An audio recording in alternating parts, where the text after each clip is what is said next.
ایک ہوتا ہے۔ ماں صرف وہی ہوتی ہے جو پیدا کرتی ہے، جو پیدا نہیں کرتی وہ ماں نہیں ہوتی۔ تو جیسے ماں ایک ہوتی ہے، ہر شخص کا دل بھی ایک ہوتا ہے۔ جب دل ایک ہوتا ہے تو ایک دل ایک وقت میں ایک ہی حقیقت کو تسلیم کرتا ہے، اس کے اندر دو حقیقتیں نہیں ہوتی۔ اجتماع ضدین یہ بالکل ناممکن ہے کہ ایک دل اس کے اندر ایمان بھی ہو اور کفر بھی ہو، ناممکن ہے۔ ایک دل اس کے اندر نفاق بھی ہو اور ایمان بھی ہو، یہ ناممکن ہے۔ ایک ٹائم پر ایک دل میں ایک ہی حقیقت رہ سکتی ہے، دو حقیقتیں نہیں آتی۔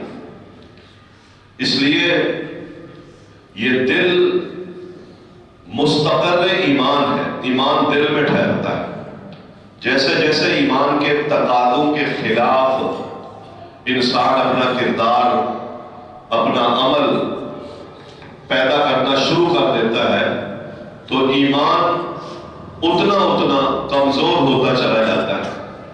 اور اگر گناہ کے تقاضے، خطاؤں کے تقاضے اور شدید قسم کی وہ بیماریاں جو روحانی اعتبار سے حملہ آور دل پر ہوتی ہیں، تو ایک وقت آتا ہے کہ دل میں وہ جگہ پکڑ لیتی ہیں اور ایمان چلا جاتا ہے۔ اللہ تعالیٰ نے قرآن کریم میں بہت ساری جگہوں پر دل کے مریضوں کا تذکرہ کیا ہے کہ ان کے دلوں میں مرض ہے، ان کے دلوں میں بیماریاں ہیں۔ ایک تو کھلا نفاق ہے، ایک واضح نفاق ہے، اللہ تعالیٰ نے اس کو بیان کیا، اور ایک بیماری ہے۔ وہ بیماری بعض دفعہ عملی کوتاہیاں ہوتی ہیں جو آپ کے ایمان کو کمزور کرتی ہیں۔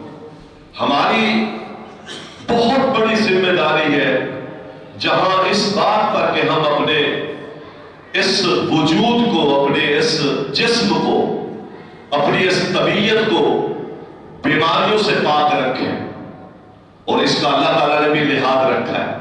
دیکھیں حرام چیزیں اللہ تعالیٰ نے ہم پر کیوں حرام کی ہیں؟ کیوں حرام کی؟ اس لیے کہ ہماری طبیعت کو نقصان دینے والی تھی۔ ہماری اگر طبیعت ہے، ہمارے یہ وجود صحت مند نہیں ہے تو ہم اللہ تعالیٰ کے دین کے کام نہیں کر سکتے۔ آپ کے پاس ساری صلاحیتیں موجود ہیں، لیکن اگر صحت نہیں ہے تو کیا کریں؟ عافیت نہیں ہے تو کیا کریں؟ ایک شخص کے پاس ساری صلاحیتیں موجود ہیں لیکن وہ بستر مرگ پر ہے، کیا کرے گا؟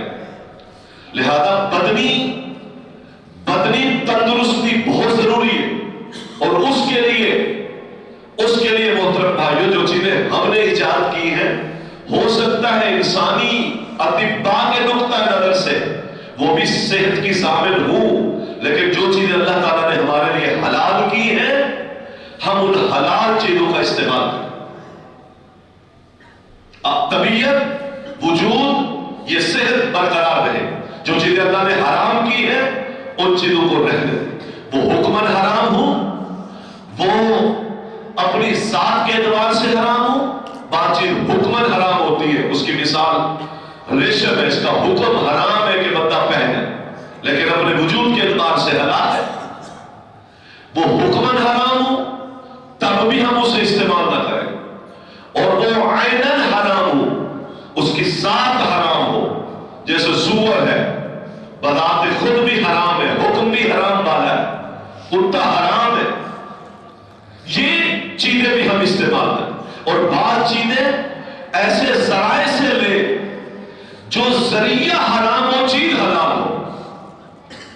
ذریعہ حرام، چوری کر لے، کسی کا مال کھانے پینے کا، تو مال تو حلال ہے، لیکن چوری کے ذریعے سے لیا، جھوٹ کے ذریعے سے لیا، دھوکے کے ذریعے سے لیا، غصب کے ذریعے سے لیا، یہ تینوں چیزیں بہت بڑا ایفیکٹ ڈالتی ہے اس وجود کے اندر۔ صحت چھن جاتی ہے، بیماریاں لاحق ہو جاتی ہے، نسلیں برباد ہو جاتی ہے، چین دور چلے جاتے ہیں، قلبی طور پر انسان پریشان رہتا ہے جب وہ اللہ کی حرام کردہ چیزوں کو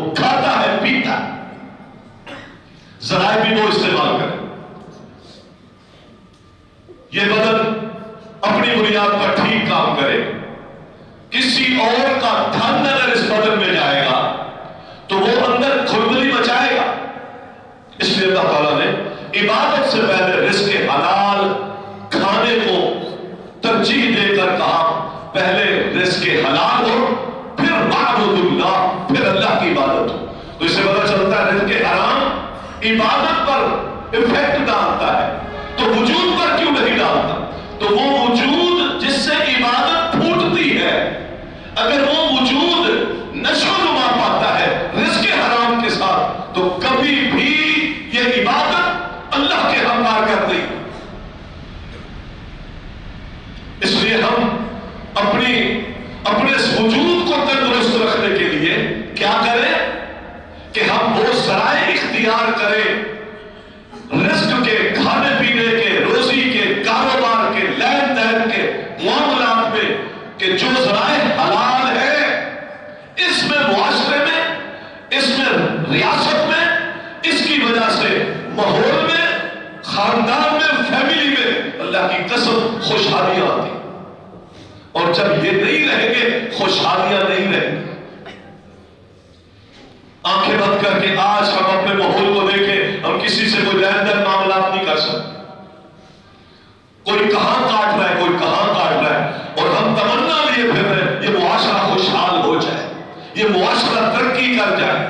جہاں جس کو جو موقع ملتا ہے، کوئی وراثتیں کھائے بیٹھا ہے، کوئی حق مارے بیٹھا ہے، کوئی استحصال کسی مظلوموں کا کیے بیٹھا ہے، کوئی یتیموں کا مال کھائے بیٹھا ہے، کوئی زکات حرام کیے بیٹھا ہے، کوئی کس انداز کے ساتھ کرپشن کیے بیٹھا ہے. محترم بھائیوں، معاشرے میں وجود سکون اور اطمینان اور معاشرے میں برکتیں جب یہ بیماریاں لاحق ہو جاتی ہے، حتیٰ کہ بھرے پڑے ہمارے اسپتال مریضوں سے. یہ وہ علاج ہے جو اللہ تعالیٰ نے دیا ہے. اس کا سب سے پہلے ہمیں خیال کرنا چاہیے. معاشروں کی تعمیر میں قوموں کے اس کردار کا بڑا عمل دخل ہے. یہ بچوں کو اچھے اسکول میں ڈالنے سے پہلے ان کو اے لیول پر پہنچا کر کسی اچھی سیٹ پر پہنچا کر یہ سمجھنا کہ یہ کامیابی ہے نہیں. اس سے پہلے اس کے پیٹ میں جب یہ رحم میں بچہ تھا، یہ ماں غذا کیا کھاتی تھی، باپ کما کے کیا لاتا تھا، جو ماں کے رحم میں اس بچے کو غذا ملی تھی وہ غذا حلال کی تھی یا حرام کی تھی. پھر بعد میں تربیتوں کے وہ مسائل بات، یہ تو روٹیاں جہاں مل رہی ہے لیکن میرا حق یہ ہے وہ قوم پر زمین سے نکلنے والی اس کو میں اس تقاضوں کے مطابق جو تقاضے اس قوم پر کے اس پودے کے اس نرم و نازک ٹہنی کے ہیں اس کو اتنی سردی، اتنی گرمی، اتنی دھوپ پہنچاؤں جس کے وہ تقاضے ہیں. اگر وہ نہیں پہنچی تو یہ بیمار پودا ہے، صبر آور درخت نہیں بنے گا. یہ حق ہے میرا. بنانے کی ایک لمبا موضوع ہے. دوسری بات، اسی طرح ہم اپنی روح کی بیماریوں، وہ روح کو جو بیماریاں لگتی ہیں، جو دل کو بیماریاں لگتی ہیں، دل کو جو بیماریاں لگتی ہیں، اس کو روحانی بیماریاں کہتے ہیں. اس بیماریوں سے بھی اپنے دل کو بچانے کی کوشش. دلوں کو بھی بہت بیمار، اگر بدن کا بیمار ہو کوئی صحت مند غذا اس کو کھلا دو الٹی کرے گا، بدہضمی ہوگی. بیمار فساد فی المعدہ، معدے میں فساد ہو اور آپ اچھی غذائیں کھلائیں تو بدن ایکسپٹ نہیں کرے گی، کبھی بھی نہیں کرتا. اسی طرح اگر دل بیمار ہو تو پھر ہم راتوں کو تہجد بھی پڑھیں تو شاید یہ بھی اس بیماری کا تریاق نہ کر. دلوں کو بیماری سے، روح کو بیماری سے بھی ہمیں بچانا چاہیے. جب دل بیمار ہوتے ہیں تو کوئی علاج کارگر ثابت نہیں ہوتا، کوئی بہترین سے بہترین غذا کا بہترین ثابت نہیں ہوتی. جس طرح بدن بیمار بیمار ہو تو کوئی بہترین غذا کارگر ثابت نہیں ہوتی. رسول اللہ صلی اللہ علیہ وسلم کی حدیث ہے، آپ نے فرمایا کہ وہ لوگ جن کے زبانوں پر کچھ ہے دلوں میں کچھ ہے، منافق، عملی نفاق، اعتقادی نفاق، ظاہر کچھ ہے، باطن کچھ ہے، قول کچھ ہے، فعل کچھ ہے، کہتا کچھ ہے، دکھاتا خیر ہے، کرتا شر ہے، لبادہ خوبصورت بہترین کردار کا ہوتا ہے، اور اندر خانہ اس کا دل مریض ہے، ریا، حسد، کینہ، دنیا کی محبت، دین پر ترجیح، یہ ساری بیماریاں دل کی ہیں. نبی علیہ السلام کی حدیث ہے، آپ نے فرمایا اذا شرب الماء البارد، اس کی مثال ایسے ہے جیسے کسی شخص کو ٹھنڈا پانی پلاؤ، ٹھنڈا میٹھا پانی پلا دو، لم یجد حلاوتہ، اس ٹھنڈے پانی اور میٹھے پانی کی حلاوت اور لذت کو جیسے اس کا دل محسوس نہیں کرتا کہ یہ میٹھا اور ٹھنڈا ہے. فرمایا جو شخص جس کا دل بیمار ہوتا ہے اس پر کوئی نصیحت، کوئی قرآن کی آیت، کوئی محمد مصطفیٰ کا فرمان، کوئی ڈرانے والی بات، اللہ کی بات، آخرت کی بات، اللہ کے خوف کی بات اس کے وجود پر اثر انداز نہیں ہوتی. ایک کان سے سنے گا، دوسرے کان سے نکال دے. یہ بیمار ہے، نصیحت اثر نہیں کرتی. کانہم خشب مسندہ، یہ وہ لکڑی ہے جس کو جوڑ کے آپ باہر رکھ دیتے ہیں. چیری ہوئی لکڑیاں مکہ مدینہ کے لوگ اس کو فالتو سمجھ کر باہر کٹھی کر کے صحن میں، آنگن میں، سائڈ میں پھینک دیتے تھے. کام کبھی آئے گی تو ٹھیک ہے، ورنہ جگہ تو نہ پھیرے. اللہ کہتے ہیں یہ وہ لکڑیاں ہیں جن سے کوپلے شاخیں نہیں نکلنی. دل بیمار ہو امت کو کوئی فائدہ نہیں ہوتا. دل بیمار ہو عمل کا کوئی فائدہ نہیں ہوتا. دل بیمار ہو تو اس وجود پر اچھی سے اچھی نصیحت بھی کارگر ثابت نہیں ہوتی. جیسے زندگی کو لے کر چل رہا تھا. کہ یہ بیماریاں بڑی خاموشی کے ساتھ ہمیں لگ تو نہیں گئی. نبی علیہ السلام کی حدیث ہے ستكون فی امتی اشرار الناس، میری امت میں قریب بدترین لوگ پیدا ہو جائیں. بڑی بڑی سواریاں ہوں گی، نبی السلام کی حدیث ہے، بڑی سواریاں ہوں گی، ان کی رکاب میں پاؤں ہوں گے، گویا کہ وہ سواریاں گھر ہے، اسٹیئرنگ پہ پاؤں ہے، بڑی سواری ہے، اور گھر جیسی سہولتیں ساری اس کی گاڑی میں، اس کی سواری میں موجود.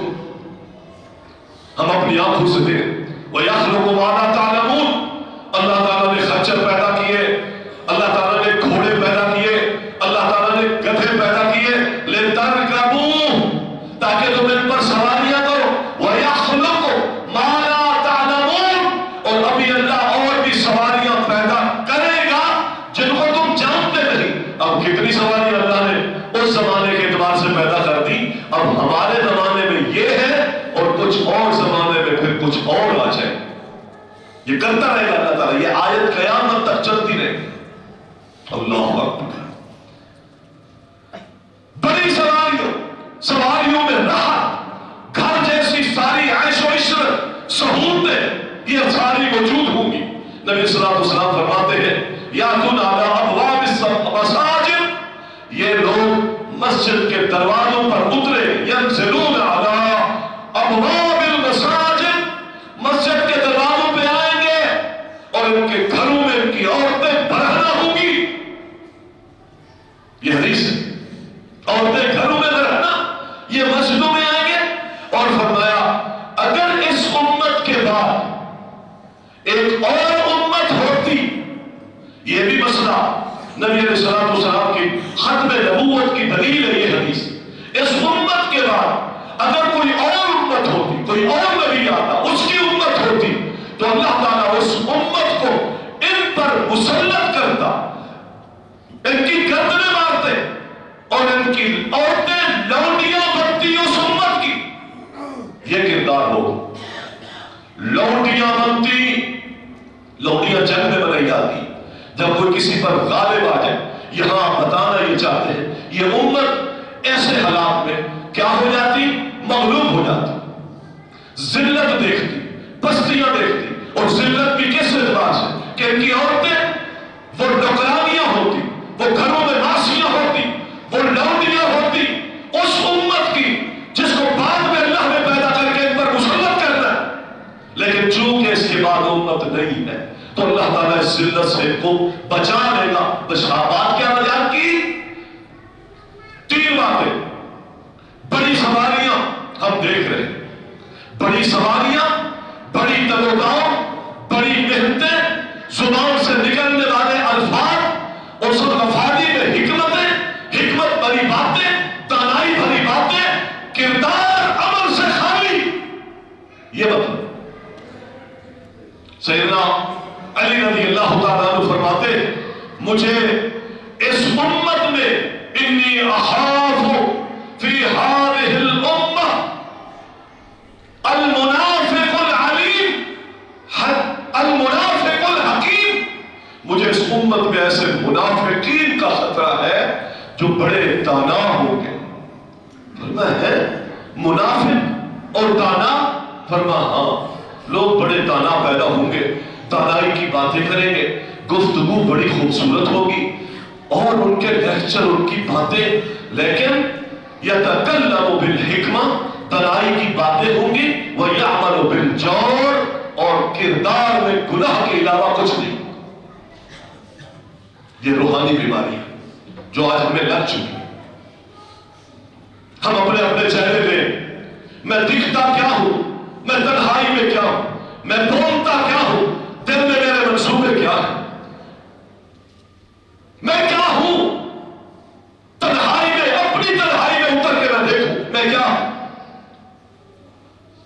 کس نام پر جھوٹ ہے، کس نام پر دکھاوا خیر کا ہے اور معاملات اندر خانہ شر کے ہیں. ہر شخص اپنی زندگی کا تجزیہ ہے. ورنہ مجھے ڈر ہے. اس لیے سیدنا عمر رضی اللہ تعالیٰ نے کہا تھا کہ منافق کے وجود پر زہری خوف نظر آئے گا، لیکن منافق کا دل اس زہری خشیت کے مقابلے میں قلبی خشیت سے خالی ہوتا. قلبی خشیت سے دل خالی، قلبی طلب دل کا بیمار. وجود بہت خوبصورت، تو لباس اچھے ہوں گے، وضاحت اچھی ہوگی، لوگوں کی باتیں اچھی ہوں گی. ينزلون على المساجد ابواب المساجد، مسجدوں کے دروازوں پہ آئیں گے. اس کے بھی 2 مفہوم ہیں. کبھی کبھی آئیں گے، جمعے میں آئیں گے، عید پہ آ گئے، مسجد میں کسی کا نکاح ہے آ گئے، حضرت جنازہ ہے آ گئے. اور جنازے میں بھی بہت سارے آپ کو یہ دلوں کی بیماریوں والے ملیں گے. اندر فرض نماز ہو رہی ہوگی، وہ گاڑی میں بیٹھا ہوگا، جنازہ پڑھنے کے حد تک آئے گا، فرض نماز میں نہیں ہے. اللہ اکبر، یہ ہماری بیماری ہے. جنازہ یہ فرض کفایہ ہے اور نماز فرض عین ہے.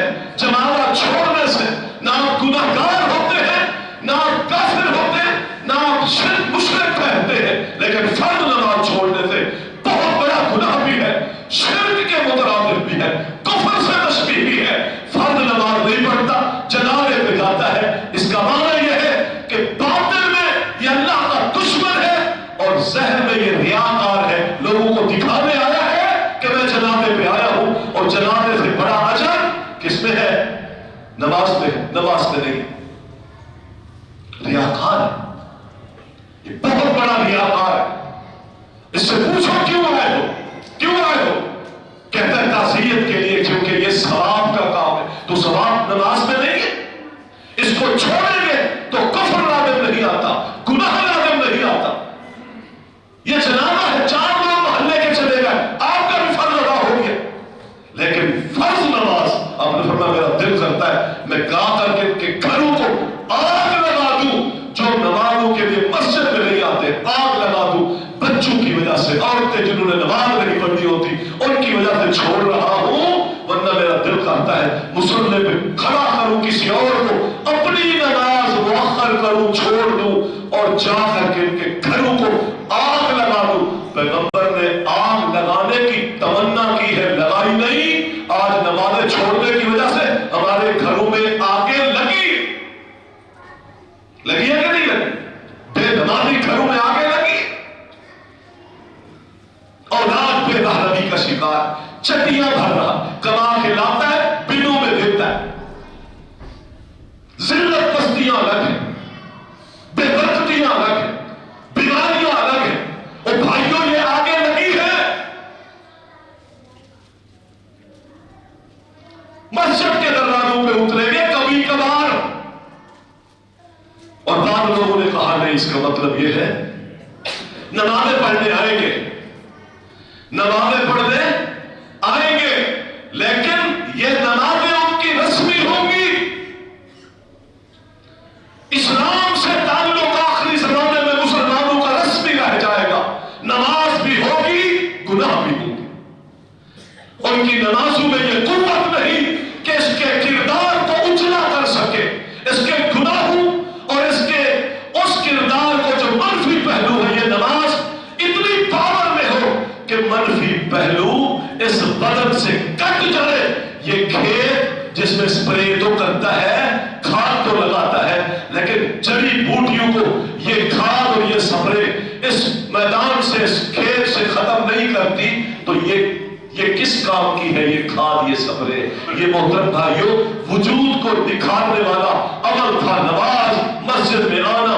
دل کا نور، دل بھی اندھیروں میں ہے، کردار میں بھی نفاق ہے، حسد ہے، جھوٹ ہے، بدعہدی ہے.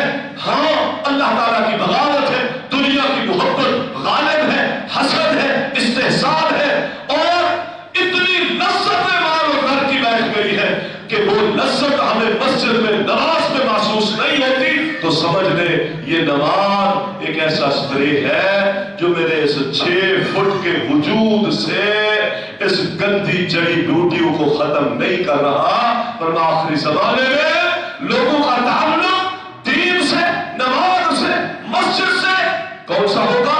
ٹمپریری تعلق ہوگا، لیبر کا تعلق ہوگا. حقیقی چیز ان کو نفع نہیں دے رہی ہوگی. وہ پیتا ہے نا پانی، تو پانی کے مٹھاس کی حلاوت وہ محسوس نہیں کرتا. منافق، صحیح بخاری کی حدیث ہے. تو یہ حلاوتیں محسوس نہیں کریں گے. اور گھروں کا حال کیا ہوگا؟ گھر بے تربیت ہے، گھر بے تربیت. ان کے ایمان کو، ان کے دینی حمیت کو چیک کرنا ہو تو پھر دنیاوی امور میں، جب کسی خوشی میں ہو، جب کسی شادی میں ہو، جب کسی بیاہ میں ہو، پھر آپ اس کے معاملے کو چیک کریں. جب خواہشات کا مسئلہ ہو، ادھر رب کا مسئلہ ہو، مفادات کا مسئلہ ہو، ادھر دین کا مسئلہ ہو، پھر اس کے دین حقیقی کو چیک کریں کہ دین سے رسمی تعلق ہے یا دنیا کی طرف مائل ہو چکا ہے. اس وقت اس کو چیک. گھروں میں عورتیں کیا ہوگی؟ بے دین، اللہ کی نافرمان. دل کو بیماریوں سے بچاؤ محترم بھائیوں. اگر یہ دل بیمار ہے، یاد رکھیے، اگر ان نفاق کی بیماریوں میں، نفاق کیا ہے؟ ظاہر میرا کچھ ہے اور باطن کچھ ہے. ظاہر خیر دکھانا، دکھاتا ہوں، خیر دکھا کر اچھا بننا چاہتا ہوں لوگوں کے سامنے، لیکن باطن میں شر ہے. یہ نفاق ہے. نفاق نفق سے ہے. نفق سرنگ کو کہتے ہیں. یہ جو جنگل کا چوہا ہے، یہ ایک سرنگ بناتا ہے، اس کا سوراخ ایک رکھتا ہے، دوسری طرف اس سرنگ کو نکالتا ہے، لیکن زمین کے اوپر اس کی سطح پر وہ اسی طرح تہہ جمی رہنے دیتا ہے. لوگ جب اس کے پیچھے بڑھتے ہیں تو وہ اس میں سے گھستا ہے اور جا کر وہاں سر مارتا ہے، وہ تہہ پھٹتی ہے، وہاں سے دوسرے سوراخ سے نکل جاتا ہے. اس کو نفاق کہتے ہیں. اس یربو کی نفق کو نفاق کہتے ہیں. جانے کا سوراخ کچھ اور ہے، آنے کا سوراخ کچھ اور ہے. نبی علیہ السلام نے فرمایا اس شخص کے لیے قیامت کے دن جہنم کے 2 چہرے ہوں گے جو دنیا میں 2 چہرے رکھتا ہے. ہم میں سے کسی کے ہیں جہنم کے 2 چہرے، جو جس کے دنیا میں 2 چہرے. یہ چہرہ کیا ہے؟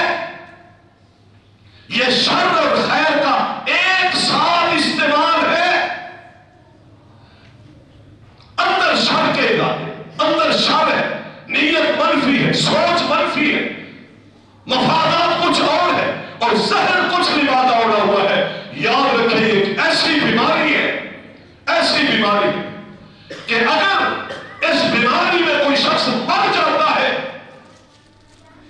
نا حدیث نبی علیہ السلام کی کہ کسی مسلمان کے جنازے پر اگر 40 ایسے لوگ جو لا یشرکون باللہ، جو اللہ تعالیٰ کے ساتھ شرک نہیں کرتے، وہ اگر کسی کے جنازے پر کھڑے ہو کر اللہ کی بارگاہ میں اس کی سفارش کرتے ہیں دعائیہ انداز میں، تو فرمایا اللہ تعالیٰ ان کی سفارش کو قبول کر کے اس میت کو، اس جانے والے کو معاف کر دیتے ہیں. یہ توحید کی بات. پھر کیا وجہ ہے؟ ہم دیکھتے ہیں عبداللہ بن ابی منافق مرا ہوا ہے، پیغمبر صلی اللہ علیہ وسلم اس کو اپنے رانوں میں لٹاتے ہیں، آپ اپنے زبان مبارک سے لعاب اکٹھا کر کے اس میں منہ میں ڈالتے ہیں محمد مصطفیٰ صلی اللہ علیہ وسلم کا لعاب.